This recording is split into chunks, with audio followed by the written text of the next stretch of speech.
यदि रोने वाले के साथ कोई रो दे तो वो व्यक्ति श्रेष्ठ कहलाता है महादेवी, महान कहलाता है। दूसरों के दुख को अपना दुख तो केवल वही व्यक्ति समझ सकता है जिसका हृदय दर्पण की भांति स्वच्छ हो। ये मैं बार बार यही कहता हूं कि कभी किसी को किसी का बुरा नहीं सोचना चाहिए, क्योंकि जो भी व्यक्ति किसी और का बुरा सोचता है अंत में उसका भी बुरा हो ही जाता है। जो भी व्यक्ति ये समझते हैं कि ये तंत्र मंत्र, ये सर्वनाश और अंधकार की शक्तियां केवल किसी और को ही क्षति पहुंचा सकती हैं, तो वो उनका भ्रम है। सत्य तो ये है महादेवी कि जो ईश्वर के सच्चे भक्त होते हैं, जो स्वयं ईश्वर पर संपूर्ण विश्वास करते हैं, ये तंत्र मंत्र की शक्तियां उनका बाल भी नहीं बांका कर सकती।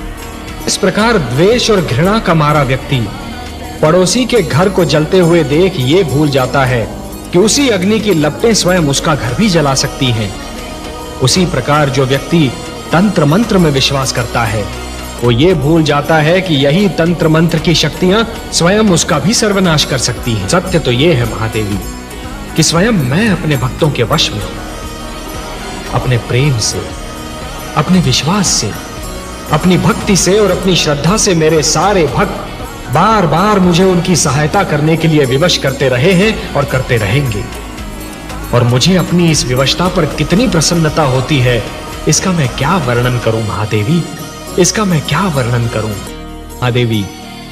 कि जिस प्रकार जब एक पुरुष भटक जाता है तो केवल एक ही व्यक्ति भटकता है, परंतु जब एक नारी के पैर डगमगाने लगते हैं तो समस्त परिवार डगमगा जाता है। उसी प्रकार जब एक शिष्य भटकता है तो केवल एक ही छात्र भटक जाता है, परंतु जब एक गुरु भटक जाता है महादेवी तो समस्त छात्र समाज भटक जाता है। महादेवी, जो मृत्यु से डरते हैं वो जीवन जीने के लिए सिद्धांतहीन समझौते करने लगते हैं, और ऐसा सिद्धांतहीन जीवन मृत्यु से भी बुरा होता है महादेवी। इतिहास साक्षी है कि जीतते तो वही हैं जो मृत्यु के भय पर विजय पा लेते हैं, और सिद्धांतहीन जीवन जीने वाले तो कायर होते हैं महादेवी। आपने सत्य कहा कमल नयन। मृत्यु से क्या भयभीत होना, वो तो एक दिन आकर ही रहेगी, किंतु मृत्यु के भय से जीवन का सुख चैन खोना मूर्खता है। जिस प्रकार अग्नि सूखी लकड़ी को सरलता से जला देती है, उसी प्रकार क्रोध सुंदर भावनाओं को सहजता से भस्म कर देता है। वो मेरे विरोधी है, इसलिए मेरा विरोध करने की धुन में वो विवेक तो क्या स्वयं को भी भूल गए हैं। मेरा विरोध करने की भावना उनकी विद्वत्ता पर भारी पड़ चुकी है महादेवी।